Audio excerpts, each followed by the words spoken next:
it's so nice to see you. How are you doing today? I'm doing great, Elizabeth. It's wonderful to see you as well. I'm so happy to be talking with you. Yes. And so tell me, what's your role at New Mexico Arts? What are you doing there?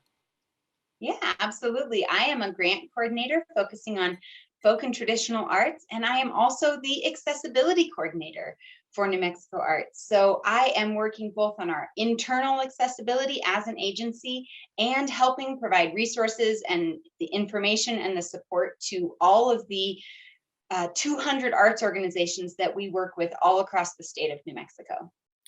Wow, that's a really important role that you have, and lots of great information going out to these arts organizations. So that brings me to my next question. How did you learn about the Seattle Cultural Accessibility Consortium in our programs? Absolutely. So I was lucky enough to get an email from the National Endowment for the Arts Accessibility Office mentioning that there was going to be this webinar coming up in May of 2020, offered by the Seattle Cultural Accessibility Consortium. And I thought, oh my gosh, that sounds great. I want to check that out.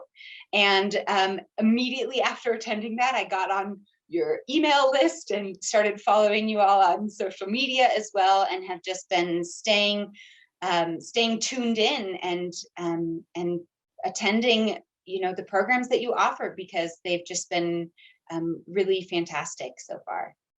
So tell me more about that. It sounds like you don't have something similar in New Mexico, so you're getting some resources from us. Hopefully, what have been the main benefits of our program?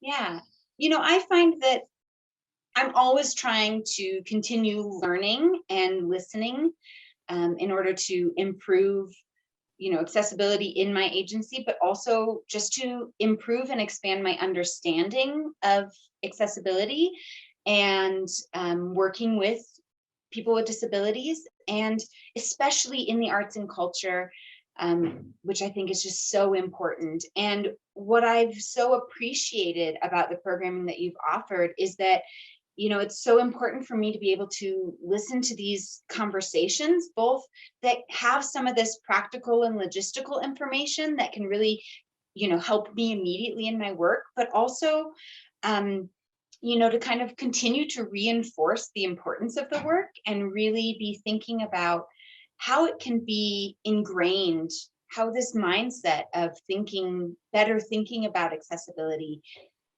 can be ingrained in everything that I do, not just in the things that are labeled accessibility. And I feel like the conversations and the programs that you all have offered have really helped me to do that, to get to hear specifically from people who are doing this work, and to hear from people with disabilities about their experiences at arts and culture institutions really helps me to gauge where I'm at and what work I'm doing, and to just keep all of that in mind as I move forward through my work. Oh, that's so wonderful to hear. Lily, you've been an amazing supporter of SCAC, and I want to thank you for that. So, thank you for sharing your insight with me, and I hope you have a wonderful holiday season. Thank you, Elizabeth. You as well.